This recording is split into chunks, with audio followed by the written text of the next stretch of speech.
আমাদের এদেশের স্বাধীনতার স্থপতি বঙ্গবন্ধু শেখ মুজিবুর রহমানের সেই 7ই মার্চের রেস কোর্সের ভাষণ মনে আছে?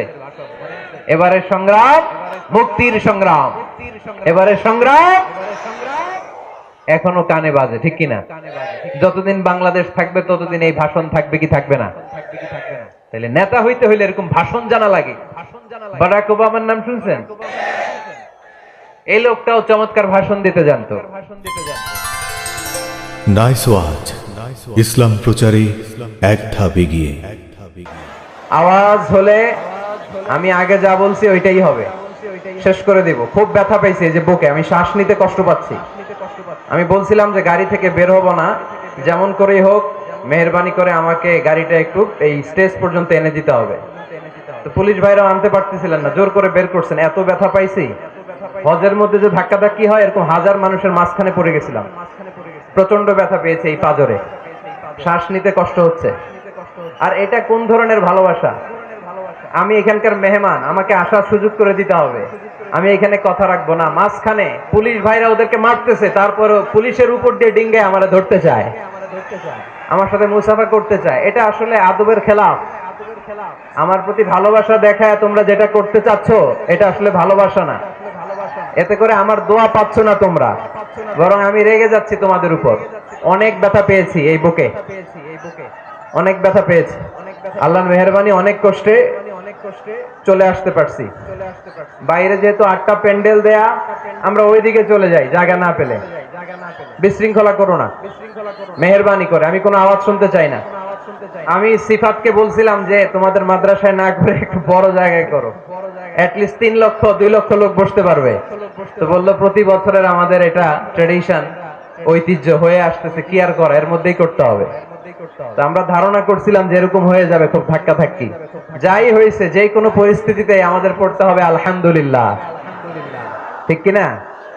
যে কোনো পরিস্থিতি আমাদেরকে সামাল দেওয়ার যোগ্যতা রাখতে হবে। আজকে এখানে যদি মাছ বাজারের মতো এই যে চিল্লাচিল্লি তোমরা করো, কথা বলা যাবে?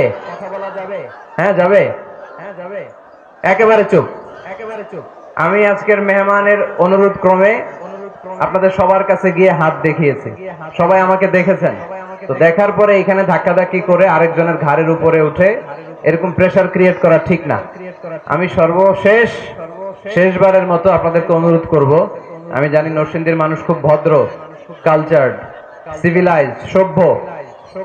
আপনারা এই বিশৃঙ্খলা করলে এটা ইউটিউবে সারা গোটা দুনিয়ায় ছড়িয়ে যাবে।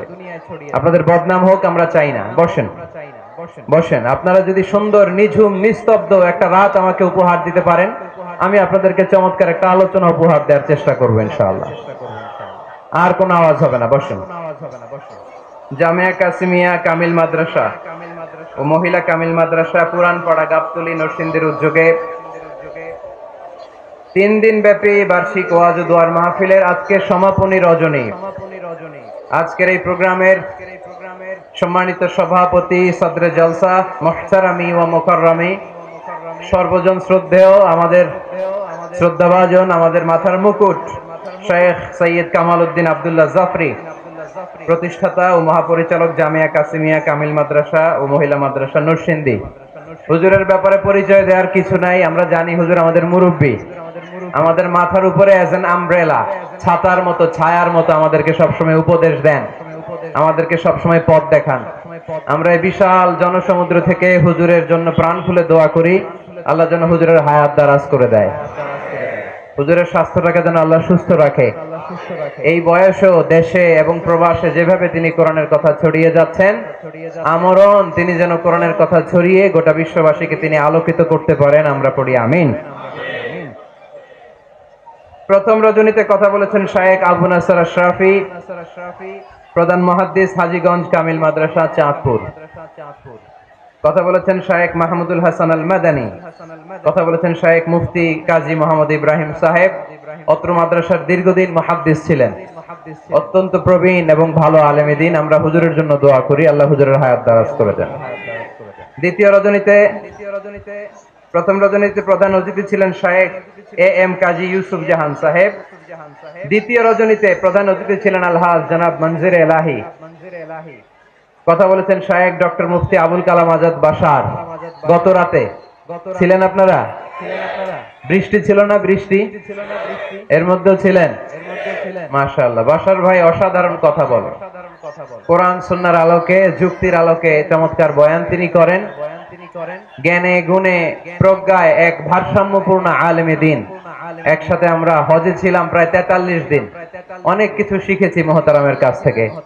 অসাধারণ আলোচনা করেন, যা আলোচনা করেছেন আমরা যেন সেগুলো আমল করতে পারি, আল্লাহ তৌফিক দান করেন। কথা বলেছেন শায়েখ কামরুল ইসলাম সাঈদ আল আনসারী, পীর সাহেব টেকেরহাট, চমৎকার কথা বলেন। নিঃসন্দেহে আপনারা ওনার আলোচনা শুনেছেন। কথা বলেছেন শায়েখ নুরুল ইসলাম মাক্কি, অধ্যাপক, এশিয়ান ইউনিভার্সিটি, ঢাকা। আজকের এই তৃতীয় রজনীতে প্রধান অতিথি আলহাজ আফতাবউদ্দিন ভূঁইয়া, আহ্বায়ক নরসিংদী সদর উপজেলা আওয়ামী লীগ, সাবেক চেয়ারম্যান, চিনিশপুর ইউনিয়ন পরিষদ। আফতাব সাহেব এসেছেন? আপনি? মাশাআল্লাহ, মাশাআল্লাহ, তাবারাকাল্লাহ। আপনি গতকালকের প্রধান অতিথি, আজকেও আসছেন? আজকের, আচ্ছা, উদ্বোধক। মাশাআল্লাহ। আজকের উদ্বোধক, প্রোগ্রামের উদ্বোধক হচ্ছে আলহাজ জনাব এ বি বোরহান উদ্দিন ভূঁইয়া, সভাপতি গভর্নিং বডি জামিয়া কাসিমিয়া মহিলা মাদ্রাসা নরসিংদী। মাশাআল্লাহ, ওয়ালাইকুম আসসালাম, হাইয়াকাল্লাহ, হাইয়াকাল্লাহ। আর আমাকে মিসকিন ফিল ইলম ওয়াল আমাল, কোরআনে কারীমের সাধারণ নগণ্য একজন ছাত্র আমাকে রেখেছেন, আজকে কিছু কথা বলার সুযোগ করে দিয়েছেন। এটা আমার সৌভাগ্য যে এত বিশাল জনসমুদ্রের সামনে, এত বড় বড় উলামায়ে কেরামের সামনে আমি কিছু কথা আপনাদের সামনে রাখবার চেষ্টা করব ইনশাআল্লাহ। আমার আগে কথা বলেছেন শায়েখ ডক্টর রফিকুর রহমান আল মাদানী, চেয়ারম্যান ইসলামিক স্টাডিজ বিভাগ, বাংলাদেশ ইসলামী বিশ্ববিদ্যালয়। হুজুরও আছেন মাশাআল্লাহ, আমরা হুজুরের জন্য দোয়া করি, আল্লাহ হুজুরের হায়াত দারাজ করে দিক। কথা বলেছেন শায়েখ গোলাম সরওয়ার সাঈদী, অধ্যক্ষ, আড়াইবাড়ি কামিল মাদ্রাসা, কসবা, ব্রাহ্মণবাড়ি। আমার নানা ভাই, নানাটা আবার একটু ইয়াং হয়ে গেছে নাতির তুলনায়। চমৎকার কথা বলেন, যদিও পীর সাহেব মানুষ, কিন্তু হক কথা বলেন, হকের পক্ষে এক বীর সেনা, ঠিক কিনা? আমরা আমার নানা ভাইয়ের জন্য দোয়া করি, আল্লাহ ওনাকে কবুল করে নিক। এছাড়াও আরো অনেক নরসিংদী জেলার গণ্যমান্য ব্যক্তিবর্গরা এখানে উপস্থিত আছেন। অত্র জেলার ডিসি মহোদয়, এসপি মহোদয় সার্বিক্ষণিক অল দ্য টাইম লং ওনারা প্রোগ্রামের ব্যাপারে খোঁজ খবর নিচ্ছেন। ওসি সাহেব তো সরাসরি আমাকে নিয়ে আসলেন, ওসি সাহেব সহ আমরা ধাক্কাধাক্কি করে উঠছি স্টেজে। ওসি সাহেব ব্যথা পাইছিলেন নাকি? হ্যাঁ, ব্যথা পাইছেন? আল্লাহ আমাদের ওসি মহোদয়কে তুমি কবুল করো। এসপি সার্কেল উনিও আছেন আলহামদুলিল্লাহ, আরো অনেকে আছেন যাদের প্রত্যেকের নাম বলে আপনাদের কাছে পরিচয় করিয়ে দিতে পারলে খুব ভালো হতো। অত্র মাদ্রাসার প্রিন্সিপাল হুজুর, ভাইস প্রিন্সিপাল হুজুর, মুহাদ্দিস হুজুর, মুফাসসির হুজুর, মুফতি হুজুর থেকে শুরু করে পুরো মাদ্রাসার স্টাফ, শিক্ষক বৃন্দ যারা আছেন, মহিলা মাদ্রাসার দায়িত্বে যারা আছেন, মাদ্রাসার গভর্নিং বডিতে যারা আছেন, রাজনৈতিক নেতৃবৃন্দ যারা আছেন, আপনাদের সবাইকে আন্তরিক শুভেচ্ছা। মহিলা প্যান্ডেলে বোনরা যারা আপনারা এসেছেন, আপনাদেরকেও আন্তরিক শুভেচ্ছা। বিশেষ করে আমার কলিজার টুকরা যুবক ভাইয়েরা,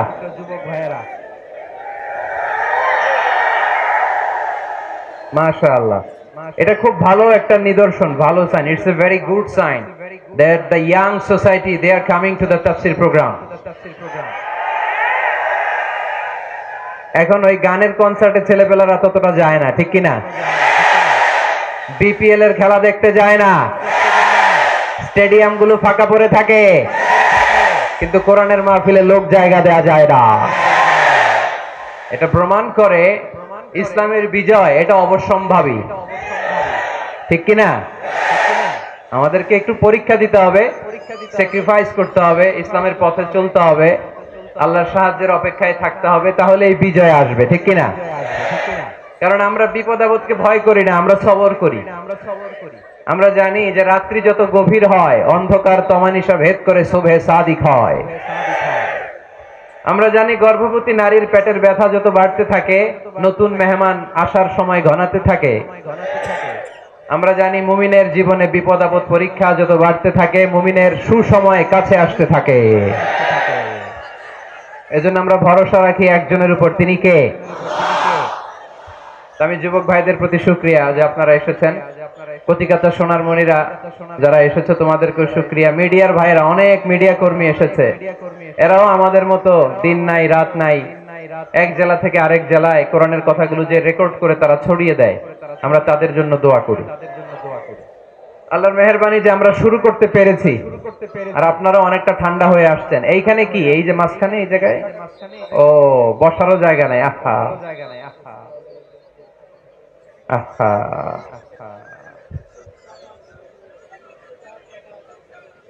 হুজুর বলে দিছে পশ্চিম দিকে গেলে জায়গা আছে, ওদিকে প্রজেক্টর আছে, সব আছে, স্ক্রিন আছে, আশেপাশে মাঠ আছে, ওইখানে প্রজেক্টরে দেখা যাবে। ধাক্কাধাক্কি করা যাবে না, ধাক্কাধাক্কি করা যাবে না। আমি যেই ব্যথা পাইছি বুকে, আমি কথা বলতে কষ্ট হচ্ছে, আমার শ্বাস নিতে কষ্ট হচ্ছে। তো আপনারা যদি এরকম বিশৃঙ্খলা করেন, কথা চালিয়ে যাওয়া কষ্ট হবে। একটু নিঝুম নিস্তব্ধ রাত উপহার দিতে হবে আমাকে। জানি কষ্ট হচ্ছে, বেশি কথা বলবো না, অল্প কয়েক মিনিট। 10টা বেজে গেছে প্রায়। খতাবুকুম তাবিলা ওয়া সালাওয়াতুকুম কাসীরা। কিয়ামতের আগে বক্তব্য হবে লম্বা, সালাত হবে খাটো। One of the minor sign before the day of judgment, your Islamic lectures will be very longer and your salah will be shorter.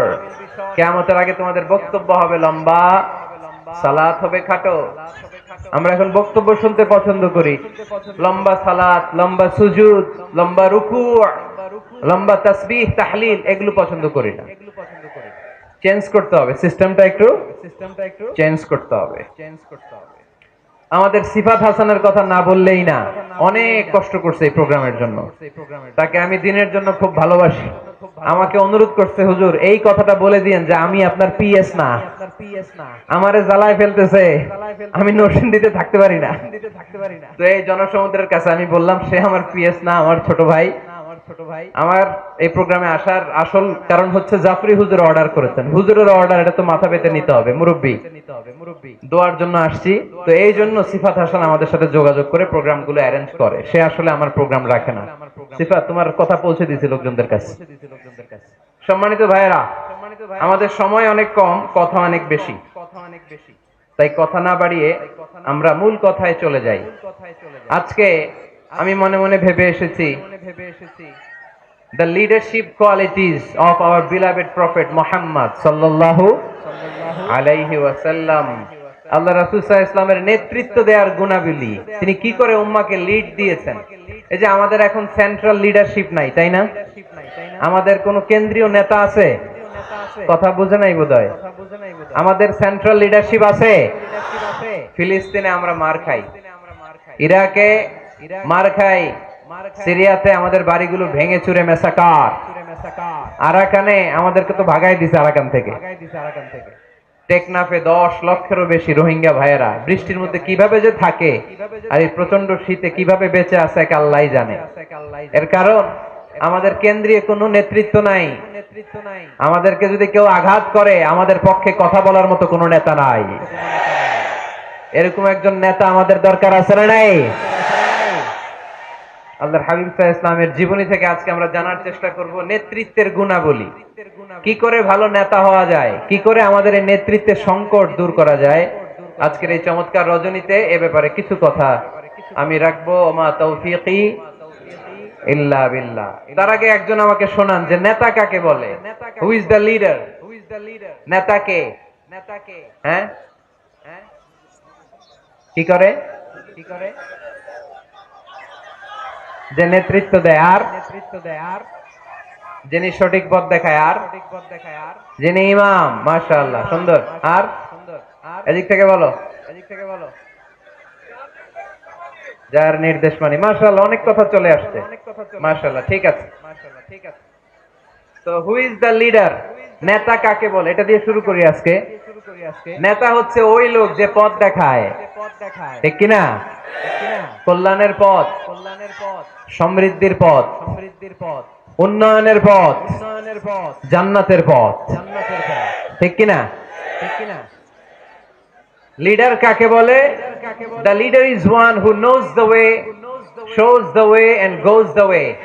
I repeat, আমি আবার বলছি, the leader is one who knows the way, who shows the way, who goes the way. নেতা তারে বলে who knows the way, যে পথ চিনে, নিজে পথ চিনে, shows the way, তারপরে মানুষের পথ চিনায়, পথ দেখায়, তারপর goes the way, সবাইরে নিয়ে ওই পথে চলতে পারে। চিল্লায় বলি ঠিক কিনা? নিজেও রাস্তা চিনে, রাস্তা চিনায়ও দিতে পারে, আবার ওই রাস্তায় সবাইকে নিয়ে চলতেও পারে। এজন্য নেতা নেতা ঠিক হওয়া দরকার। এটা হোক সামাজিক নেতা, হোক প্রতিষ্ঠানের নেতা, হোক মসজিদের নেতা বা ইমাম বা রাজনৈতিক নেতা, যে কোনো পর্যায়ে আল্লাহ তাআলা যাকে নেতৃত্বের জায়গায় বসিয়েছে উনি পথ দেখানোর দায়িত্ব নিয়েছে। তাই নেতা যদি পথ হারায়, পথ হারাবে অনুসারী। নেতা যদি পথ হারায়, পথ হারাবে বাংলাদেশ। নেতা যদি পথ হারায়, পথ হারাবে আমার লাল সবুজের পতাকা। এজন্য আমরা আমাদের সকল পর্যায়ের নেতৃবৃন্দদের জন্য এই প্রোগ্রাম থেকে দোয়া করি, আল্লাহ তাআলা ওনাদেরকে যেন সুপথে রাখে এবং আমাদেরকেও যেন ওনারা সঠিক পথে পরিচালিত করতে পারে। আমরা সবাই আওয়াজ করে পড়বো আমিন। The leadership is the matter of influence. It's not the matter of position. নেতৃত্ব এটা ইনফ্লুয়েন্সের ব্যাপার, এটা পজিশনের ব্যাপার না। যে যত বেশি ইনফ্লুয়েন্সিয়াল, প্রভাব বিস্তারকারী, সে তত বড় নেতা। এটা ঠিক। কেউ যদি পজিশন পায় সেও নেতা, পজিশন পাইলেও নেতা। একটা দায়িত্বে বসে, একটা চেয়ারে বসে দায়িত্ব পালন করতে করতে তার মধ্যে অনেক যোগ্যতা চলে আসে, কিন্তু আসল নেতা তিনি যিনি প্রভাব বিস্তারকারী, ইনফ্লুয়েন্সিয়াল।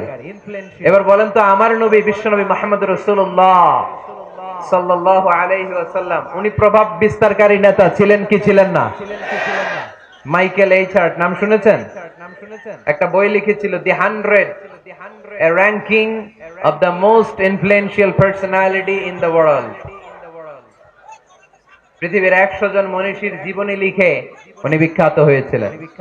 100 জন বিখ্যাত প্রভাব বিস্তারকারী নেতাদের মধ্য থেকে তিনি সর্বপ্রথম র্যাঙ্কিং এ যার নাম দিয়েছেন তিনি হচ্ছেন মুহাম্মদ সাল্লাল্লাহু আলাইহি ওয়াসাল্লাম। আপনাদের খুশি লাগে না?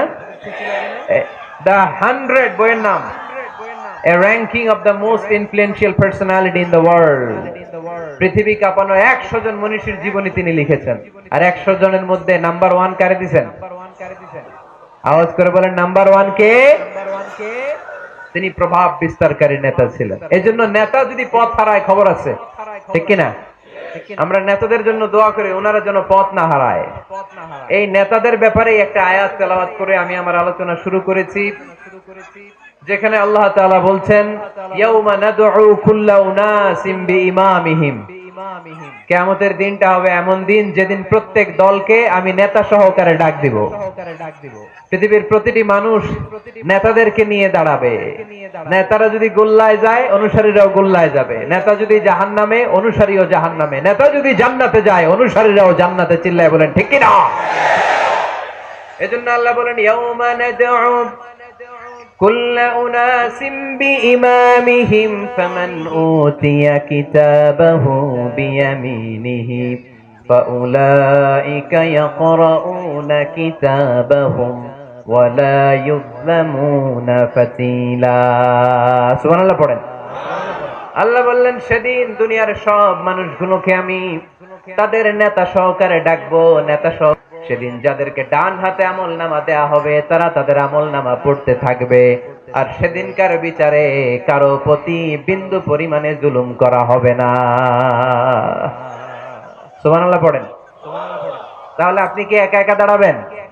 আপনার সাথে কে দাঁড়াবে? আওয়াজ করে, আরো জোরে, সবাই মিলে বলেন নেতা। নেতা দাঁড়াবে, কর্মীরা দাঁড়াবে। এজন্য নেতা নির্বাচনের সময় সাবধান। নেতার অনুসরণ করে যদি কেউ জাহান্নামী হয়, কিয়ামতের দিন সবাই নেতাকে দোষারোপ করবে। ওয়াকালু রাব্বানা ইন্না আতা'না সাদাতানা ওয়া কুবারানা ফাআদাল্লুনাস সাবিলা। সেদিন তারা বলবে, হে আমাদের রব, আমরা আমাদের নেতাদের অনুসরণ করেছিলাম আর নেতারা আমাদেরকে ভুল পথ দেখিয়েছে। আজকে আমাদের আগে নেতাদেরকে আপনি শাস্তি দেন, নেতাদেরকে আগে জাহান্নামে ফেলেন, তারপরে নেতাদের পরে আমরা জাহান্নামে ঢুকবো। এজন্য প্রিয় ভাইরা, নেতা নির্বাচনের সময় সাবধান। যে কোনো নেতা, এটা রাজনৈতিক নেতা হতে হবে নট নেসেসারি, আমাদের সামাজিক কোনো অঙ্গ সংগঠনের নেতা, সামাজিক প্রতিষ্ঠানের নেতা, যে কোনো জায়গায় নেতা বানানোর সময় আমরা সাবধানে থাকবো, এবং নেতা যদি ভুল করে ফেলে ওনাকে ভদ্রভাবে শুধরে দেয়া, এটাও আমাদের দায়িত্ব। আওয়াজ করে বলতে হবে, ঠিক কিনা? ঠিক। মসজিদের ইমাম সাহেব, উনি মসজিদের নেতা, ঠিক কিনা? আওয়াজ করে বলেন তো, ইমাম মানে কি? আরো জোরে বলেন। ইমাম সাহেব জোহরের সালাতে 2 রাকাতের পরে বসার কথা, ইমাম সাহেব দাঁড়ায় গেছে, কি করবেন? কি করবেন? ইদা নাবা আহাদুকুম শাইউন ফি সালাতিকুম ফালিয়ুসাব্বিহ, পিছন থেকে আমরা সুবহানাল্লাহ পড়বো, ঠিক কিনা? যদি বাংলাদেশে আমরা কি পড়ে ফেলি? আল্লাহু আকবার পড়ে ফেলি, এতে কাজ হয়ে যায়। কাজ হয়ে যায়। ইমাম সাহেব বুঝতে পারে যে সামথিং গানা রং, কোনো কিছু ঝামেলা হচ্ছে, ভুল হয়েছে, উনি শুধরে যায়। কিন্তু আসলে পড়তে হবে সুবহানাল্লাহ, তাসবিহু লিররিজাল ওয়া তাসফিকু লিন-নিসা। ইমাম ভুল করছে, পুরুষরা ধরতে পারলে পড়বে সুবহানাল্লাহ। পিছনের পুরুষ মুক্তাদিরা কেউ ভুল ধরতে পারে নাই, পিছনের মহিলারা ভুল ধরতে পারছে, ওনারাও শুধরে দিতে হবে, ঠিক কিনা? ওনারা কি করবে? এরকম তাসফিক করবে, শুধরে দিতে হবে, ঠিক কিনা? আচ্ছা, ইমাম সাহেব কেরাতে ভুল করলেন, 1 বার 2 বার 3 বার, ইমাম সাহেব বারবার আটকে যায়, পড়তে পারে না, তখন আমাদের দায়িত্ব কি? তাফতাহু আলাল ইমাম, ইমামকে ছুটায় দিতে হবে, শুধরে দিতে হবে, ঠিক কিনা? তো মসজিদের ইমাম যদি ভুল করে, মসজিদের নেতা ভুল করলে যদি শুধরে দিতে হয়, সমাজের নেতাও ভুল করলে শুধরে দেওয়ার দরকার আছে না নাই? এটাও শুধরে দিতে হবে নসিহতের মাধ্যমে, সুন্দর পরামর্শের মাধ্যমে। নেতারাও মানুষ, ওনারা ফেরেশতা নন, ওনাদেরও ভুল হয়ে যেতে পারে। নসিহতের মাধ্যমে, সুন্দর পরামর্শের মাধ্যমে নেতাদেরকে শুধরে দিতে হবে, ঠিক কিনা? কি এইখানে কি? আমার তো মনে হচ্ছে মাছ বাজার হয়ে গেছে, এটা ঘটনা কি রে ভাই? জায়গার চেয়ে অনেক লোক বেশি, এটা তো বুঝতে পারলাম। তা এখন কি করার আছে আমাদের? হ্যাঁ, দেখতে না পারলে অডিও শোনেন, অডিও মনে করবেন অডিও মাহফিল, মাইকের আওয়াজ তো শোনা যায়। মাইক তো মাশাআল্লাহ আজকে অনেক ভালো। কি মাইক এটা? আল মদিনা, মাশাআল্লাহ তোমার মাইকটা ভালো অনেক। যদি জায়গা পাওয়া না যায়, এরকম হাত হাত দিয়ে ইশারা করবেন না, বসেন বসেন বসেন। আমি আবারও অনুরোধ করছি, খুব কষ্ট হলে আস্তে করে আপনার জুতা নিয়ে আপনি বেরিয়ে যান, আস্তে করে, অন্যের ডিস্টার্ব না করে। আর যারা আমার সাথে শেষ পর্যন্ত থাকবেন তারা বসে থাকেন, কথা বলবেন না। শেষ পর্যন্ত থাকবেন কারা কারা দেখি তো একটু। মাশাআল্লাহ মাশাআল্লাহ, হাত নামান। তো আমি তো কোনো কথাই শুরু করতে পারতেছি না। একটা কথা শুরু করলে এদিকে আওয়াজ, আর একটা কথা শুরু করলে এদিকে চিৎকার চেঁচামেচি। এইভাবে কোরআনের কথা বলা যায়? কথা বলেন, বলা যায়? মেহেরবানি করে আল্লাহর ওয়াস্তে থামেন, আল্লাহর ওয়াস্তে থামেন। জায়গা না পেলে আস্তে করে চলে যান, আল্লাহর ওয়াস্তে। আবার বলছে আল্লাহর ওয়াস্তে। আল্লাহর ওয়াস্তে বলার পরে এখানে চিল্লাচিল্লি করতেছে, এগুলো কারা? এই কি হয়েছে তোমাদের? কি কি হয়েছে এখানে? বসো বসো বসো, দাঁড়ায় থাকবে ওরা, বসো তোমরা। আওয়াজ যাচ্ছে, আওয়াজ শোনো, বসো। এইরকম বিশৃঙ্খলতা আমি কোথাও দেখি নাই। এগুলো কি? আধা ঘন্টা হয়ে গেল এখনো থামতেছে না। মাছের বাজার, বসো, একটা কথা বলবো না। আরেকজন দেখানোর দরকার নেই, এই থামেন, বসেন না, তুমি ঠিক হও, তোমারে বলতেছি আমি, থামো। হ্যাঁ হ্যাঁ, হয়েছে, মাশাআল্লাহ। আওয়াজ হবে না, এটা লাস্ট চান্স। এরপরে আওয়াজ দেখলে থামতে বলবো না, আমি চলে যাব। একটা আওয়াজ হবে না এখানে।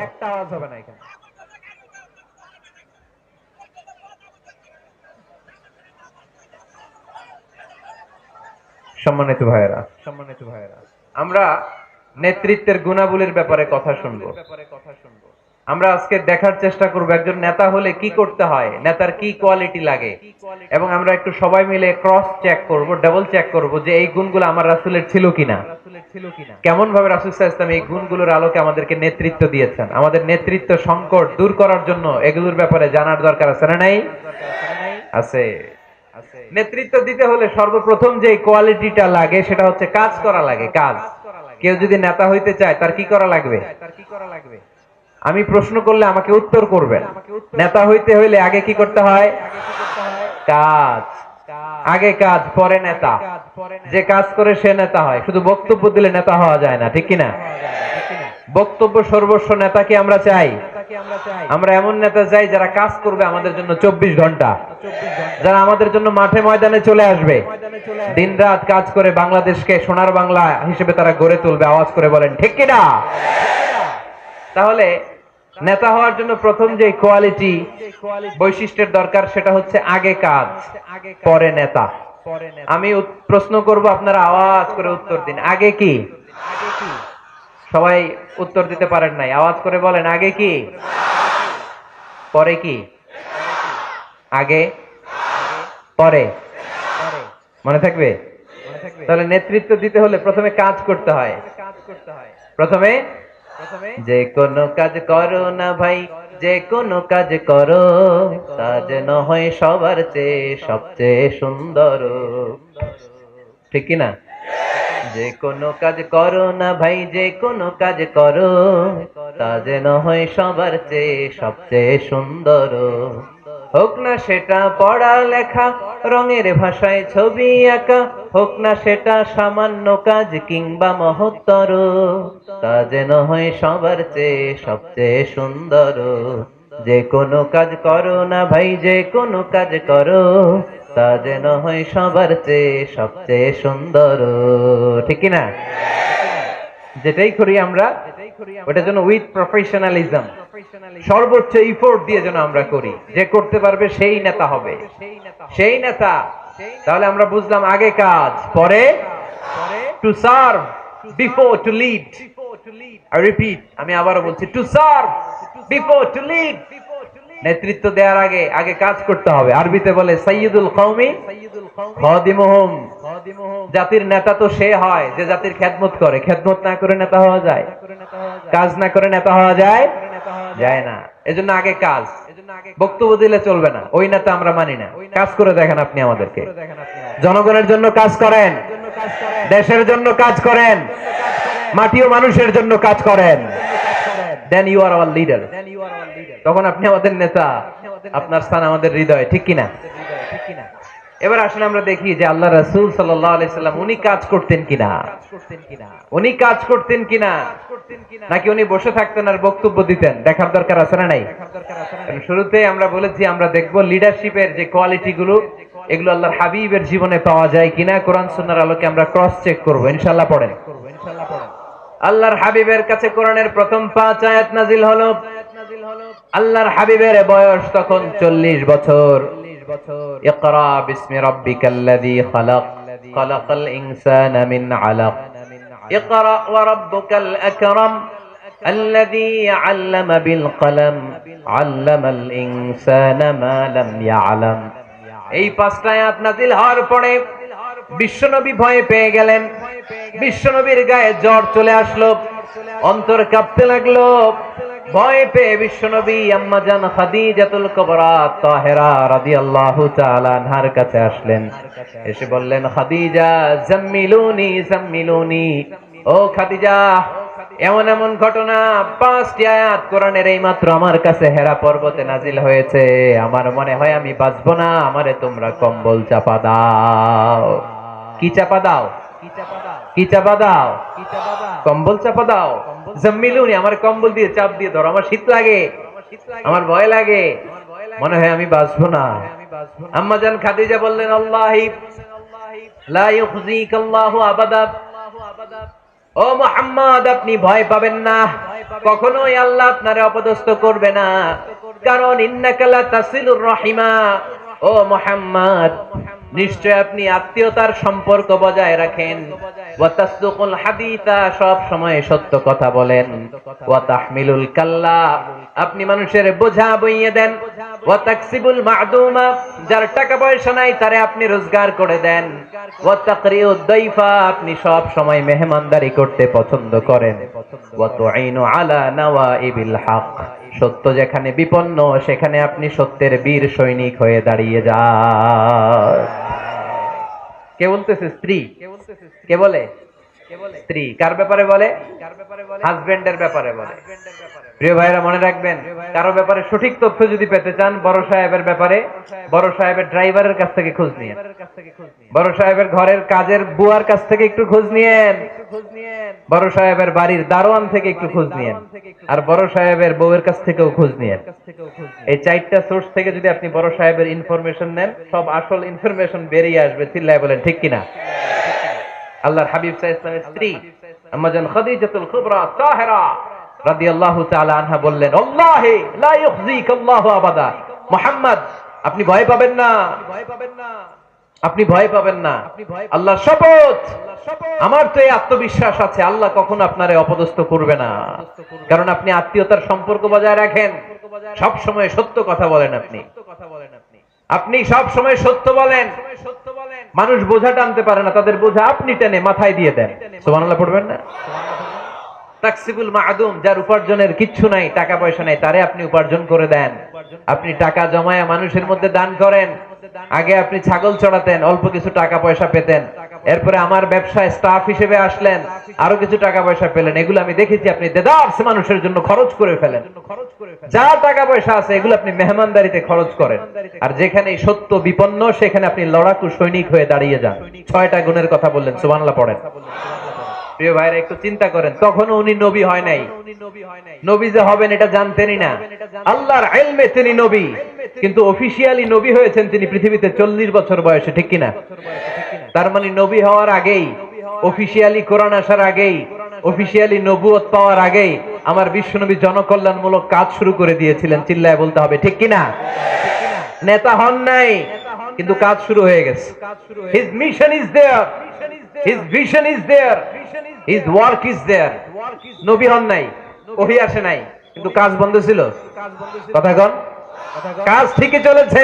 সেই ছোট্টবেলা থেকে তিনি দানবীর, ছোট্টবেলা থেকে মেহমান খাওয়াতে পছন্দ করেন, ছোট্টবেলা থেকে কখনো মিথ্যা বলেন না, ছোট্টবেলা থেকে আত্মীয়দের খোঁজ খবর নেন। সেই ছোটবেলা থেকে, ইয়াং বয়স থেকেই সত্য যেখানে বিপন্ন, সেখানে তিনি লড়াকু সৈনিক হয়ে দাঁড়িয়ে যান। তার মানে আগে নবী কাজ করছেন, পরে নেতৃত্ব আসছে। কথা বুঝি নাই? আগে কি? চিল্লায় বলতে হবে, আগে কি? নেতা হতে যাদের শখ, আগে কাজ করো, আগে পরিশ্রম করো, আগে জনগণের সেবা করেন, জনকল্যাণমূলক কাজের সাথে নিজেকে সম্পৃক্ত করেন। নেতৃত্ব আপনার হাতে এমনিতেই ধরা দিবে। আগে কাজ, পরে ক্ষমতা, ঠিক কিনা? তাহলে লিডারশিপ কোয়ালিটির প্রথম যে কোয়ালিটিটা আজকের এই আলোচনা থেকে আমরা জানলাম, যে নেতা হতে হলে you have to serve first, then you will be the leader. আগে আপনাকে সার্ভিস দিতে হবে, খেদমত করতে হবে। নেতৃত্বের লোভ নিয়ে বসে থাকা যাবে না, আগে কাজ। নেতা হই আর না হই, কাজ আমার চলবে। মাই মিশন ইজ দেয়ার। কোন অপশক্তি, কোনো কিছুই আমার কাজকে থামায় ফেলতে পারবে না। চিল্লায় বলেন ঠিক কিনা? আগে কাজ, পরে নেতা, ঠিক কিনা? প্রথম পয়েন্টটা বুঝতে পারছেন? নেতা হইতে হলে প্রথমে কি করতে হয়? আওয়াজ করে বলেন, আগে কি, পরে। মাশাআল্লাহ, এই তো বুঝতে পারছেন। নেতা হওয়ার 2 নাম্বার কোয়ালিটি হচ্ছে you have to overcome the challenges and you have to face the trials. আপনাকে চ্যালেঞ্জ মোকাবেলা করার ক্ষমতা থাকতে হবে, বাধা বিপত্তি ডিঙিয়ে সামনে যাওয়ার ক্ষমতা থাকতে হবে, তাইলে আপনি নেতা। নেতা যদি দুর্বল চিত্তের হয়, এটা কি নেতা না খেতা? হ্যাঁ, নেতা হইতে হইলে আপনাকে চ্যালেঞ্জ মোকাবেলা করতে জানতে হবে। পাহাড় সম চ্যালেঞ্জ, আপনি এটাকে ডিঙ্গিয়ে চলে যেতে হবে। কোনো কিছু তাকে নাড়ায় না, সে অনড়। কোনো কিছুতে সে টলে না, সে অটল, সে নেতা, ঠিক কিনা? এজন্য আল্লাহ বললেন, ওয়াইয বিতালা ইব্রাহিম রাব্বুহু বিকালিমাতিন ফাতাম্মাহুন্না ক্বালা ইন্নী জাইলুকা লিন-নাসি ইমামা। ও নবী, স্মরণ করেন সে সময়ের কথা যখন আমি ইব্রাহিমকে অনেকগুলো পরীক্ষা করেছিলাম। প্রতিটা পরীক্ষায় ইব্রাহিম সফলতার সাথে উত্তীর্ণ হয়েছে। আর এই কারণে ইব্রাহিমকে ফলাফল স্বরূপ আমি জানিয়ে দিলাম, ইব্রাহিম ইন্নী জাইলুকা লিন-নাসি ইমামা, আমি তোমাকে গোটা বিশ্বের মানুষের ইমাম বানায়া দিলাম, নেতা বানায়া দিলাম। ইন্নী জাইলুকা লিন-নাসি ইমামা। When Allah test Ibrahim with some trials, and he successfully overcome all the trials, and Allah said, Ibrahim, I'm gonna make you the leader. Ibrahim যতগুলো পরীক্ষা নিয়েছে সবগুলাই পাস। আগুনের পরীক্ষা পাস, নমরুদের পরীক্ষা পাস, কাবা ঘরের দায়িত্ব দেওয়া হয়েছে, এই পরীক্ষায় পাস। সন্তানকে মরুভূমিতে রেখে আসতে বলা হয়েছে, পাস। যতগুলো পরীক্ষা আমি নিলাম সবগুলাই তুমি পাস। তুমি বাধা বিপত্তি ডিঙিয়ে নিজেকে প্রমাণ করতে সক্ষম হয়েছে, আর ফলাফল স্বরূপ আমার ঘোষণা, ইন্নী জাইলুকা লিন-নাসি ইমামা, আমি তোমার ইমাম বানায় দিলাম, নেতা বানায় দিলাম। তার মানে নেতা হতে হলে যত ওভারকাম আছে, স্ট্রাগল আছে, চ্যালেঞ্জ আছে, এগুলো ডিঙিয়ে সামনের দিকে আগাতে হয়। নেতা ভয় পাইলে চলে না, চিল্লা এখন ঠিক কিনা? বাধা আসবে, বিপত্তি আসবে, নেতা অটল অনড়, তাহলেই চিনি নেতা। বুঝতে পেরেছেন? এবার আমরা দেখি যে আল্লাহ রাসূল সাল্লাল্লাহু আলাইহি ওয়াসাল্লামের জীবনে বাধা বিপত্তি ছিল কিনা, চ্যালেঞ্জ তিনি ওভারকাম করেছিল কিনা। আপনাদের কি মনে হয়, আমার নবীর জীবনে কোনো বাধা বিপত্তি ছিল না? আওয়াজ শুনে তো মনে হয় ছিল না। হ্যাঁ, আবু জাহেল তো আল্লাহ রাসূলকে লাল গালিচার সংবর্ধনা দিয়েছিল, তাই না? হ্যাঁ, গোলাপ ফুলের বিছানা বানায় রাখছিল, তাই না? না, পাহাড় সম চ্যালেঞ্জ ওভারকাম করে তিনি নিজের নেতৃত্বের প্রমাণ দিয়েছেন, নিজেকে প্রমাণ করে করে তিনি সামনের দিকে এগিয়েছেন, ঠিক কিনা? যেন তেন পরীক্ষা বিশ্বনবী দেন নাই, এমন এমন পরীক্ষা রব্বুল আলামিন বিশ্বনবীর কাছ থেকে নিয়েছেন, গোটা বিশ্বের কোন নবী ওই পরীক্ষা দেয় নাই। আল্লাহর হাবিব সাল্লাল্লাহু আলাইহি ওয়াসাল্লামকে পাগল বলা হয়েছে, হয় নাই? কবি বলা হয়েছে, গণক বলা হয়েছে, গণক। আল্লাহ রাসূল সাল্লাল্লাহু আলাইহি ওয়াসাল্লামকে বলা হয়েছে আফতার, লেজ কাটা, নির্বংশ। আল্লাহর হাবিব সাল্লাল্লাহু আলাইহি ওয়াসাল্লাম যখন মক্কায় সালাত পড়তেন, উটের পচা নারী বুড়ি পিঠে চাপিয়ে দেয়া হতো। 3 বছর শিয়াবে আবি তালেবের জেলখানায় বন্দী ছিলেন। আপনি বন্দী ছিলেন কয় বছর? আমি ছিলাম কয় বছর? আল্লাহর হাবিব সাল্লাল্লাহু আলাইহি ওয়াসাল্লাম কয় বছর বন্দী?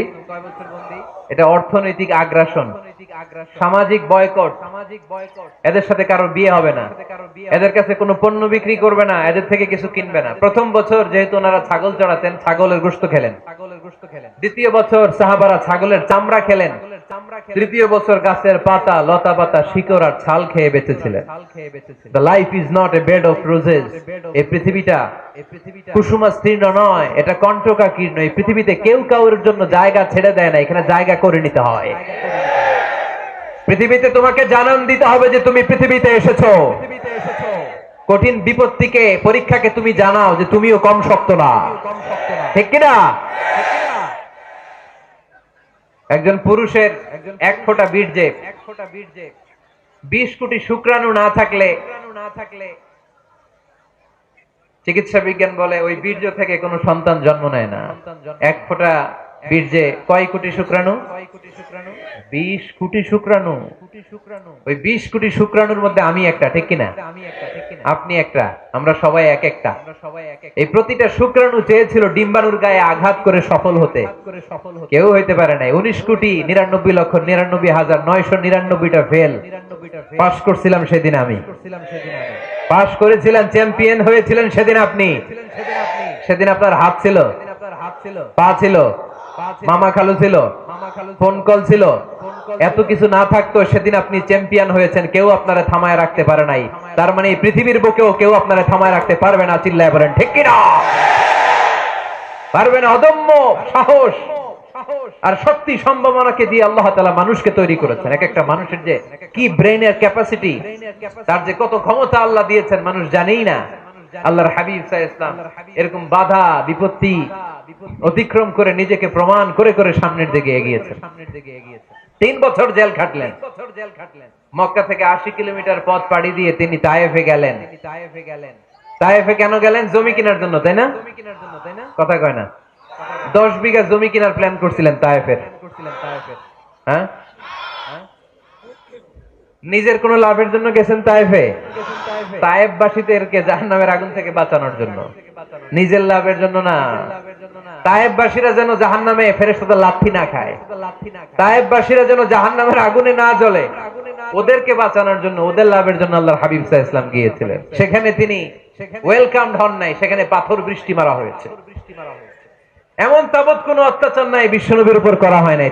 তিনটা জায়গায় কি সুশ্রী দেহ আমার নবীর, কি সুন্দর ছিল আল্লাহর হাবিব সাল্লাল্লাহু আলাইহি ওয়াসাল্লামের শরীর। তিনি বলতেন আনা মালিহুন ওয়া আখি ইউসুফ সাবিহুন, আমি লাবণ্যময় সুন্দর, আমার ভাই ইউসুফ সাদা সুন্দর। মিলহুন থেকে মালিহ, মিলহুন মানে লবণ, লবণ থেকে লাবণ্যময়। আমি লাবণ্যময় সুন্দর, আমার ভাই ইউসুফ সাদা সুন্দর। এই সুন্দর মানুষটার দেহে পাথর মারা হয়েছে। Can you imagine that? আপনি কি কল্পনা করতে পারেন? তিনটা জায়গায় বিশ্বনবীকে আক্রান্ত করা হয়েছে, রক্তের বন্যা বইয়ে গিয়েছিল। আওয়াজ করে বলেন ঠিক কিনা? খেয়ে না খেয়ে দিন প্রচারের কাজে নিজেকে দিয়েছ বিলিয়ে, তায়েফের কাফিরেরা চিনল না সে আলো, দুষ্ট ছেলেদের পিছু দিল লেলিয়ে। পাথরের আঘাতে ক্ষত বিক্ষত হয়ে সারা শরীর থেকে রক্ত ঝরে। এ রাসূল তোমাকে ভুলি আমি কেমন করে, এ রাসূল তোমাকে ভুলি আমি কেমন করে। ঠিক কিনা? তায়েফের ছেলেরা রক্তাক্ত করেছিল সেদিন আমার নবীকে। বিশ্বনবী অটল, অনড়, মন খারাপ করেননি, সবর ইখতিয়ার করেছেন, মাফ করে দিয়েছেন। নিজ এলাকা থেকে চলে যেতে বাধ্য করা হয়েছে। হিজরত করলেন মক্কা থেকে মদিনায়। আহা, মক্কাকে এত ভালোবাসতেন বিষ্ণু ইসা ইসলাম, হিজরতের রাতে বারবার মক্কার দিকে তাকায়, বারবার তাকায়, চোখের পানি ছাড়ে আর বলে মক্কা তো আহাব্বুল বিলাদ ইলাইয়া, মক্কা আমার কাছে সবচেয়ে প্রিয় নগরী, প্রিয় শহর। লাউলা উখরিজতু লামা খারাজতু, আমার যদি জোর করে মক্কা থেকে তাড়িয়ে দেয়া না হতো আমি জীবনও মক্কা ছেড়ে কোথাও যেতাম না। নিজ এলাকা ছেড়ে চলে গেলেন। খায়বারে খাবারের মধ্যে বিষ মিশিয়ে দেয়া হলো। জানেন ঘটনা? এক ইহুদি নারী দাওয়াত দিয়েছে বিশ্বনবীকে।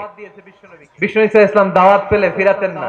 তিনি গেলেন, খাসির গোশত খেতে পছন্দ করতেন। খাসির গোশতের মধ্যে পয়জন মিক্স করে দেয়া হলো, বিষ। এই বিষের ব্যথায় তিনি আজীবন কষ্ট পেয়েছেন। এন্তেকালের আগে তিনি বলেছিলেন, ওই যে খায়বারের যুদ্ধে যে ব্যথাটা আমি পেয়েছি বিষের কারণে, ওই ব্যথা আজকে আমার আবার উঠেছে। এজন্য আমার নবীর মৃত্যুটা ছিল শাহাদাতের মৃত্যু। তাকে বিষ্ণু ইসা ইসলামকে বিষ খাইয়ে এই দুনিয়া থেকে বিদায় করানো হয়েছে। স্বাভাবিক মৃত্যু ছিল না বিশ্ব নবীর, ওই বিষের ব্যথায় তিনি মৃত্যুর আগে কাতরাচ্ছিলেন। ব্ল্যাক ম্যাজিক করা হয়েছে, 6 মাস অসুস্থ। লাবিদ ইবনুল আসাম ইহুদিদের মিত্র বিশ্বনবীরে ব্ল্যাক ম্যাজিক করেছে। ব্ল্যাক ম্যাজিক চিনেন না? বান মারে না এলাকায়, নরসিংদীতে আছে। কি বলে এটারে, কি কয়? হ্যাঁ, কি মারে? বান মারে, জাদুটোনা। এগুলো করেন আপনারা? এগুলো করেন না। আল্লাহর হাবিব সাল্লাল্লাহু আলাইহি ওয়াসাল্লামকে 6 মাস ব্ল্যাক ম্যাজিক করে রাখা হলো। তার মানে অত্যাচার, অনাচার, পরীক্ষার, বাধা বিপত্তির এমন কোনোটা নাই যেটা বিশ্বনবী অতিক্রম করে নাই। ঠিক কিনা? তার মানে যিনি নেতা হবেন তাকে পরীক্ষা দিয়ে নেতা হতে হবে, বাধা বিপত্তি এগিয়ে সামনে যেতে হবে, তা না হলে তিনি নেতা হতে পারবে। তার সবগুলা গুণ বিশ্বনবী সাল্লাল্লাহু আলাইহি ওয়াসাল্লামের মধ্যে ছিল। আলহামদুলিল্লাহ পড়েন। নেতা হওয়ার জন্য 3 নাম্বার যে কোয়ালিটি লাগে সেটা হচ্ছে এলোকোয়েন্ট, বাগ্মিতা। বক্তব্য দিতে জানা লাগে, বক্তব্যে পারঙ্গমতা থাকা চাই, ফাসাহাত, বালাগাত জানা চাই। নেতা যদি ভাষণ দিতে না পারে এটা কি নেতা? কথা কয় না, এটা নেতা?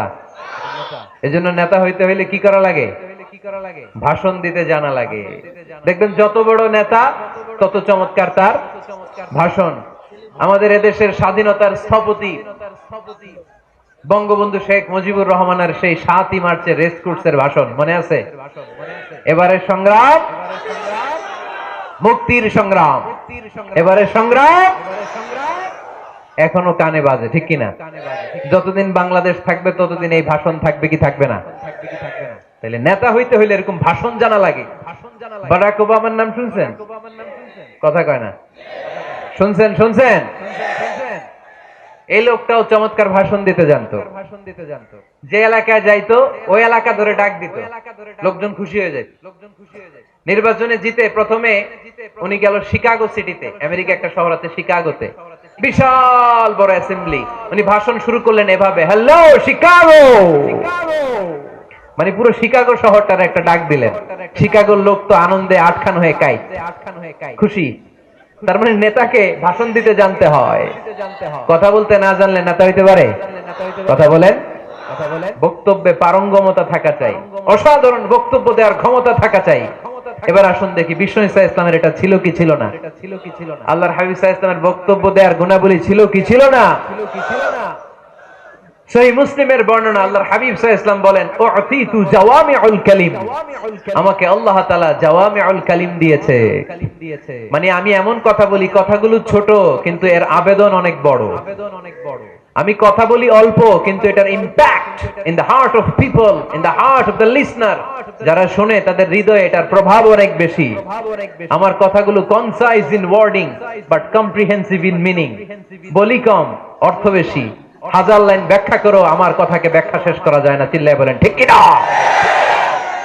তিনি জাওয়ামিউল কালিম জানতেন, এত সুন্দর পরিষ্কার পরিচ্ছন্ন আরবি ভাষায় তিনি কথা বলতেন। আবার আম্মা জান বলেন, সহিহ বুখারীর বর্ণনা, আল্লাহর হাবিব সাল্লাল্লাহু আলাইহি ওয়াসাল্লাম যখন বক্তব্য রাখতেন, লাউ আদ্দাহুল আদুল আহসাহু, কেউ যদি চাইতো আল্লাহর হাবিব সাল্লাল্লাহু আলাইহি ওয়াসাল্লাম বক্তব্যে কয়টা বাক্য বলেছেন, কয়টা শব্দ বলেছেন, কয়টা বর্ণ ব্যবহার করেছেন, চাইলে প্রতিটা বাক্য আর শব্দ হাতে গোনা যেত। সুবহানাল্লাহ নাই? এত সুন্দর পরিচ্ছন্ন আরবিতে তিনি বক্তব্য করতেন, কথা বলতেন। লাউ আদ্দাহুল আদুল আহসাহু, কেউ চাইলে গুনতে পারতো যে রাসূল সাল্লাল্লাহু আলাইহি ওয়াসাল্লাম ওনার ভাষণে কয়টা বাক্য বলেছেন, ওনার এই বক্তব্যে তিনি কয়টা শব্দ ব্যবহার করেছেন, চাইলেই গুনা যেত। সুবহানাল্লাহ পড়েন। আল্লাহর হাবিব সাল্লাল্লাহু আলাইহি ওয়াসাল্লাম যখন বর্ণনা করতেন, বুখারীর বর্ণনা, আ'আদাহা সালাসান, গুরুত্বপূর্ণ কোনো কথা বললে এটা তিনবার রিপিট করতেন, হাত্তা তুফহামা আনহু, যাতে এটা সহজে বোঝা যায়। গুরুত্বপূর্ণ কথা বলার সময় কয়বার বলতেন? আল্লাহর হাবিব সাল্লাল্লাহু আলাইহি ওয়াসাল্লাম একবার তাকওয়ার ওয়াজ করছিলেন আর বলছিলেন, আত-তাকওয়া হা হুনা, আত-তাকওয়া হা হুনা, আত-তাকওয়া হা হুনা, ওয়া ইউশিরু ইলা সাদরিহি সালাস মাররাত, তাকওয়া এখানে, তাকওয়া এখানে, তাকওয়া এখানে বলে তিনি অন্তরের দিকে তিনবার ইঙ্গিত করেছেন। সুবহানাল্লাহ পড়বেন না? তাকওয়া থাকে কোন জায়গায়? কোথায়? নাকি আল্লাহর হাবিব বলছেন আত-তাকওয়া হা হুনা, আত-তাকওয়া হা হুনা, আত-তাকওয়া হা হুনা, কি বলছেন? আত-তাকওয়া হা হুনা, তাকওয়া থাকে হৃদয়ে। তার মানে গুরুত্বপূর্ণ কথা বলার সময় আল্লাহর হাবিব সাল্লাল্লাহু আলাইহি ওয়াসাল্লাম তিনবার রিপিট করতেন। সুবহানাল্লাহ পড়েন। এরপর আম্মা জান আয়েশা রাদিয়াল্লাহু তাআলা আনহা বর্ণনা করেন, বুখারীর বর্ণনা, ইয়াতাকাল্লামু বিকালামিন বাইয়িন ফাসলিন, আল্লাহর হাবিব যখন কথা বলতেন, ইয়াতাকাল্লামু বিকালামিন বাইয়িন, সুস্পষ্ট ভাবে কথা বলতেন, ফাসলিন, থেমে থেমে কথা বলতেন, ইয়াতাহাফফাযুহু মান জালাসা ইলাই, তার আশেপাশে যারা বসে থাকতো চাইলে সবগুলো কথা সহজেই মুখস্থ করে ফেলতে পারতো। ইয়াতাকাল্লামু বিকালামিন বাইয়িন, সুস্পষ্ট কথা বলতেন, অস্পষ্ট কোনো কথা আল্লাহর হাবিব সাল্লাল্লাহু আলাইহি ওয়াসাল্লাম কখনো বলেন নাই। ফাসলিন, থেমে থেমে, এক বাক্য শেষ আরেক বাক্য, এক কথা শেষ আরেক কথা। ইয়াতাহাফফাযুহু মান জালাসা ইলাই, এত সুন্দর করে বলতেন তার আশেপাশে যারা বসা চাইলে এগুলো মুখস্থ রাখতে পারতো। আওয়াজ করে পড়তে হবে আল্লাহু আকবার। আবার আল্লাহর নবী মাঝে মাঝে আবেগ ঘন বক্তব্য দিতেন। সাহাবারা বলেন, বিশ্বনবী মাঝে মাঝে এমন বক্তব্য রাখতেন, ওয়াজিলাত মিনহাল কুলুব, যারাফাত মিনহাল উয়ুন, বিশ্বনবীর বক্তব্য শুনে আমাদের হৃদয় বিগলিত হয়ে যেত। বিশ্বনবীর আলোচনা শুনে, নসিহত শুনে আমাদের চোখ দিয়ে দাঁড় দাঁড় করে পানি ঝরতো, দাঁড় দাঁড় করে চোখ দিয়ে পানি ঝরতো, হৃদয় বিগলিত হয়ে যেত। তার মানে আবেগঘন বক্তব্য দিতে জানতেন। আবার পাশাপাশি বিশ্বনবী মাঝে মাঝে জেহাদি বক্তব্য দিতেন, তেজস্বী বক্তব্য দিতেন, হাত্তা ইহতামাররাত ওয়া আলা সাউতু ওয়াশতাদ্দা গাদাবু, মাঝে মাঝে যখন জ্বালাময়ী তেজস্বী ভাষণ দিতেন চেহারাটা লাল হয়ে যেত, চোখগুলো লাল হয়ে যেত, বিশ্বনবীর কণ্ঠ উঁচু হয়ে যেত, রাগে তিনি গড়গড় করতে থাকতেন, মনে হচ্ছে তিনি সেনাবাহিনীর কমান্ডার। সুবহানাল্লাহ পড়েন। এই বর্ণনাগুলো থেকে বোঝা যায় একজন বক্তার বক্তব্য দেওয়ার যত কোয়ালিটি থাকতে পারে, যত চমৎকার বক্তব্যের পারঙ্গমতা থাকতে পারে, তার সবগুলো আমার নবীর মধ্যে ছিল কি ছিল না? আওয়াজ করে বলেন, ছিল কি ছিল না? তার মানে নেতৃত্বের যে গুণাবলী, তার 3 নাম্বার গুণাবলী হচ্ছে বাগ্মিতা, এলোকুয়েন্স, নেতার কথা বলতে জানতে হবে। আর তার সবগুলো গুণ আমার বিশ্বনবীর জীবনের মধ্যে পাওয়া যায়, ঠিক কিনা? আপনাদের কি কষ্ট হচ্ছে? গরম লাগতেছে না? আমার তো লাগতেছে অনেক। শেষ করে দেই তাইলে না? হ্যাঁ, কষ্ট হচ্ছে না? তাকবীর দেয়া যাবে? জোরে না আস্তে? কত জোরে? অনেক জোরে?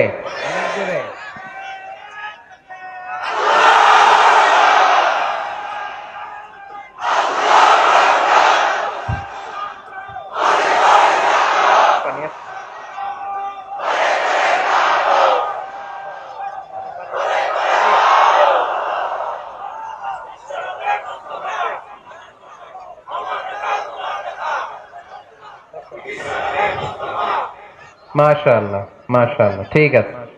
তাহলে আরো কয়েক মিনিট বলা যায় না? আচ্ছা। নেতৃত্ব দেওয়ার 4 নাম্বার গুণাবলী হচ্ছে the leader should be broad minded, he shouldn't be the narrow minded। নেতা হইতে হইলে বড় মনের হইতে হবে, কলিজাটা হইতে হবে এত বড়, পুরো দেহটাই হইতে হবে কলিজা। কথা কয় না? পুরো দেহটাই কলিজা, ঠিক কি না? নেতা যদি ন্যারো মাইন্ডেড হয় এটা কি নেতা? নেতা হতে হবে broad minded. The leader should be accommodative mentalities, নেতার অ্যাকোমোডেট করার মেন্টালিটি হতে হবে। উনি সবার, যেমন আমাদের বাংলাদেশের গণপ্রজাতন্ত্রী বাংলাদেশের প্রধানমন্ত্রী মাননীয় প্রধানমন্ত্রী শেখ হাসিনা, উনি কি শুধু আওয়ামী লীগের নেতা? কথা কয় না। শুধু বিএনপির নেতা? শুধু জামাত ইসলামের নেতা? জাতীয় পার্টির নেতা? শুধু জাসদের নেতা?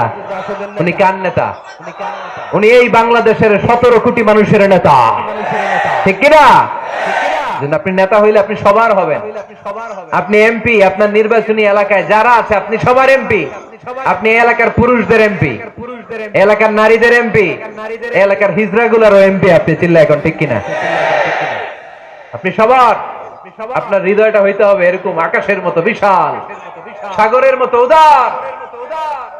নেতা হইতে হইলে ব্রড মাইন্ডেড হইতে হয়, অ্যাকোমোডেটিভ হইতে হয়, তাই না? এবার আসেন দেখি, আমার বিষ্ণু ইসলাম যে নেতা ছিলেন উনি কি ন্যারো মাইন্ডেড ছিলেন না ব্রড মাইন্ডেড? কথা বোঝে নাই বোধহয়। ব্রড মাইন্ডেড ছিলেন। কত ব্রড মাইন্ডেড? আল্লাহ রাসূল সাল্লাল্লাহু আলাইহি ওয়াসাল্লামের ব্যাপারে আল্লাহ পাক বললেন, ওমা আরসালনাকা ইল্লা রাহমাতাল লিল আলামিন, I have sent you as a mercy for the entire universe। নবী হে, আমি আপনাকে গোটা বিশ্বের সবার জন্য রহমত করে, বিশ্ববাসীর জন্য রহমত করে প্রেরণ করেছি। বুঝে শুনে উত্তর দিয়েন তো, আল্লাহ কি এখানে বলছেন ওমা আরসালনাকা ইল্লা রাহমাতাল লিল মুসলিমিন? বলছে রাহমাতাল লিল মুত্তাকিন, রাহমাতাল লিল মুসাল্লিন, কি বলছে?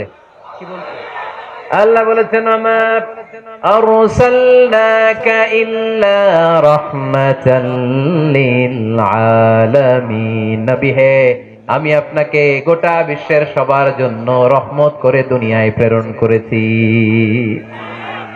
তিনি সবার জন্য রহমত, সবার জন্য। আল্লাহ রাসূল সাল্লাল্লাহু আলাইহি ওয়াসাল্লাম ছিলেন ব্রড মাইন্ডেড, সবার জন্য তিনি রহমত, মানুষের জন্য রহমত, জিন জাতির জন্য রহমত, ফেরেশতাদের জন্য রহমত, মৎস্যকুলের জন্য রহমত, পক্ষীকুলের জন্য রহমত, গোটা বিশ্বের সবার জন্য। আস্তিকদের জন্য যেমনি রহমত, নাস্তিকদের জন্য রহমত, ঠিক কিনা? আল্লাহর হাবিব সাল্লাল্লাহু আলাইহি ওয়াসাল্লাম একবার একটা লাশ দেখে দাঁড়িয়ে গেলেন। কি দেখে? লাশ দেখে দাঁড়ালেন। সাহাবারা বললেন ইন্নাহু ইয়াহুদি। নবী, ইন্নাহু ইয়াহুদি, এটা ইহুদির লাশ, আপনি দাঁড়ালেন যে? আল্লাহর হাবিব সাল্লাল্লাহু আলাইহি ওয়াসাল্লাম বললেন আওয়ালাইসাত নাফসান, এটা কি মানুষ না? হোক না ইহুদি, হোক না খ্রিস্টান, হোক না আস্তিক আর নাস্তিক, আমি তো মানুষ দেখে দাঁড়াইছি। সুবহানাল্লাহ কইবেন না? এজন্য সবাইরে আগে মানুষ মনে করুন। আগে কি মনে করবেন? পরে দলাদলি কইরেন। আমরা দেখা মাত্র বলি কোন পীরের মুরিদ? দেখা মাত্র প্রথম প্রশ্ন কি? হ্যাঁ, কোন পীরের মুরিদ? কোন দল করেন? হ্যাঁ, ভারতপন্থী না পাকিস্তানপন্থী? আছে না নাই? এই যে দলাদলি, খালি পিস পিস করি, খালি ভাগাভাগি। যারা পিস পিস করে আল্লাহ এদেরকে পিস পিস করে ফেলবে, ঠিক কিনা? বিষ্ণুনবী এসেছেন মিলানোর জন্য, মিলিয়ে দেওয়ার জন্য বিষ্ণুনবী সাল্লাল্লাহু আলাইহি ওয়াসাল্লামের আগমন ঘটেছে। আর আমরা খালি পিস পিস। আমরা আহলে হাদিস মসজিদ বানাই এক জায়গায়, এক এলাকায় আহলে হাদিস মসজিদ, আরেক এলাকায় হারাও বানাইছে হানাফি মসজিদ। আছে না নাই? আহলে হাদিস মসজিদে হানাফি মুসল্লি ঢুকতে পারবে না, হানাফি মসজিদে আবার আহলে হাদিসরা ঢুকতে পারবে না। কোথায় চলে গেলাম আমরা? আমরা মানুষকে মানুষ হিসেবে কনসিডার করি না। সে মুসলমান, এটা তার বড় পরিচয়, এটা আমরা সামনে আনতে চাই না। আগে নিয়ে আসি হানাফি না আহলে হাদিস, আগে নিয়ে আসি বিএনপি না আওয়ামী লীগ। সে যে মানুষ, তার বড় পরিচয়। তারপর সে মুসলিম, সে আমার ভাই, এটা আমরা ভুলে গিয়েছি। আওয়াজ করে বলেন ঠিক কিনা? ভুলে গেছি। আমাদের প্রভু এক নবীর উম্মত, জীবন বিধান এক, ঐশী বাণী কোরআন। আমাদের প্রভু এক নবীর উম্মত, জীবন বিধান এক, ঐশী বাণী কোরআন। তবে কেন এক নও হে মুসলমান, একে হও করিয়া আহ্বান। বাইতুল্লাহ এক, মদিনা শরীফ এক, উহুদ পাহাড় এক, বদরের মাঠ এক, ঠিক না? বাইতুল্লাহ এক, মদিনা শরীফ এক, উহুদ পাহাড় এক, বদরের মাঠে। একটা তো জীবন আর মরণ তো একটাই, একসাথে মিলে মিশে একটাই প্রাণ। তবে কেন এক নও হে মুসলমান, একে হও করিয়া আহ্বান। আমাদের প্রভু এক নবীর উম্মত, জীবন বিধান এক, ওই শিবানী কোরআন। তবে কেন এক নও হে মুসলমান, একে হও করিয়া আহ্বান, ঠিক না? বাইতুল্লাহ এক, মদিনা শরীফ এক, বদরের মাঠ এক, উহুদের প্রান্তর এক, কোরআন এক, নবী এক, আল্লাহ এক। কিন্তু আমরা আছি কিলাকিলি নিয়ে, ঠিক কিনা? এই কিলাকিলি আমরা আর করতে চাই, দলাদলি আমরা করতে চাই, আমরা ঐক্য চাই। আমরা কি চাই? এমন ঐক্যের সিন্ডিকেট আমাদের গড়তে হবে যাতে কোনো অপশক্তি এই সিন্ডিকেটকে ভাঙতে না পারে। চিল্লায় বলো ঠিক কিনা?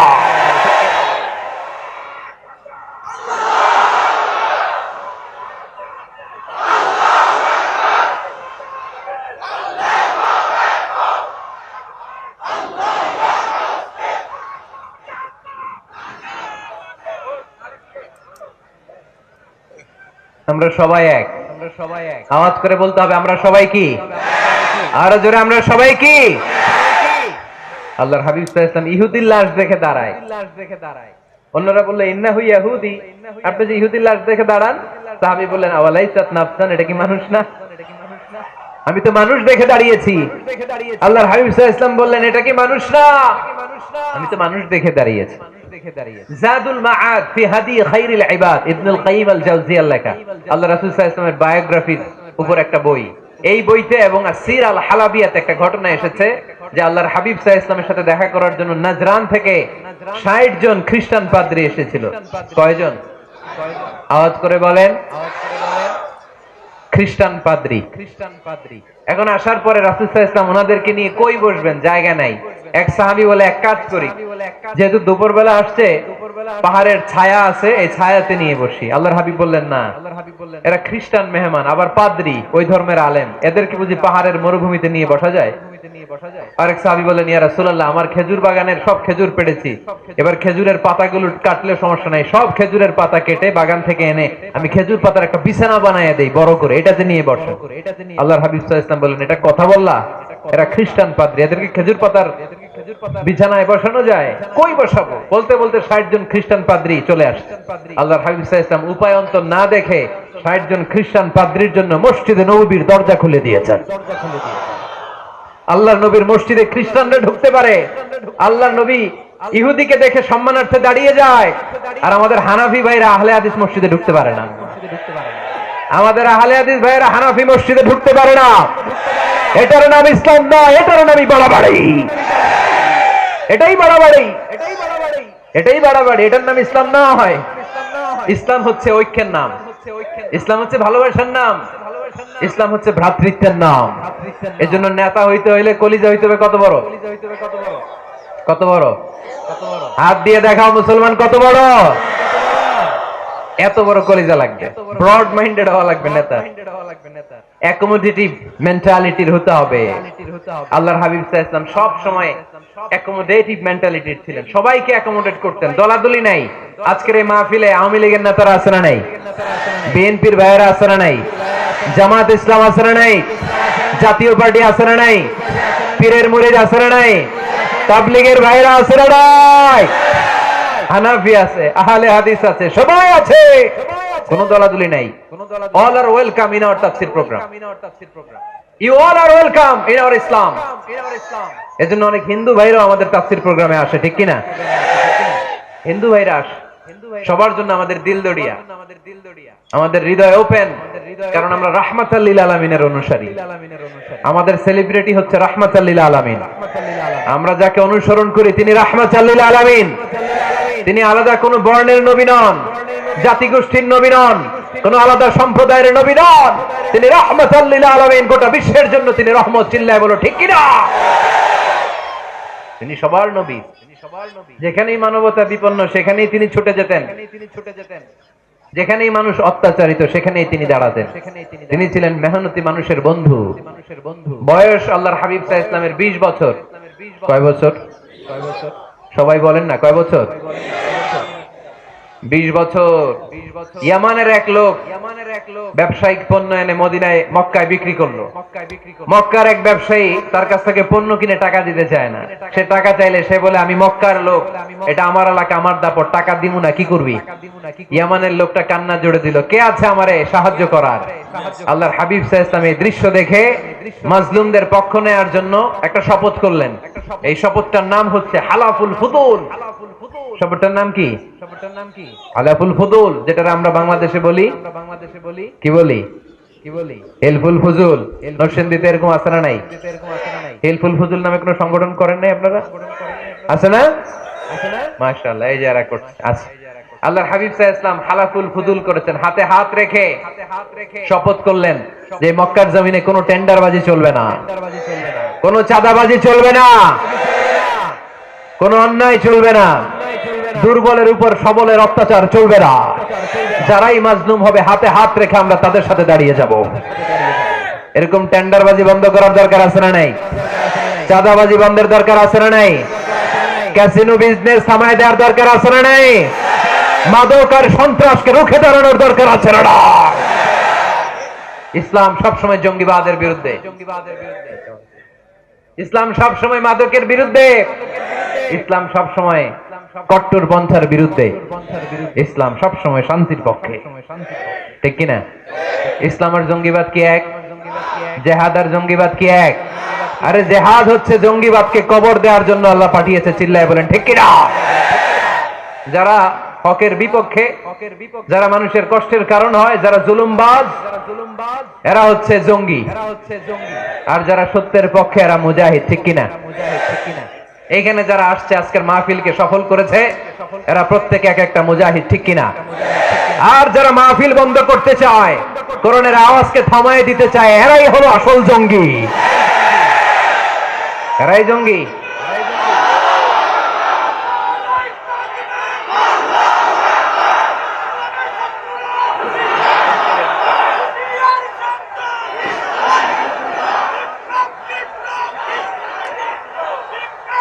আল্লাহর হাবিব সাল্লাল্লাহু আলাইহি ওয়াসাল্লাম তিনি সব সময় সত্যের পক্ষে ছিলেন।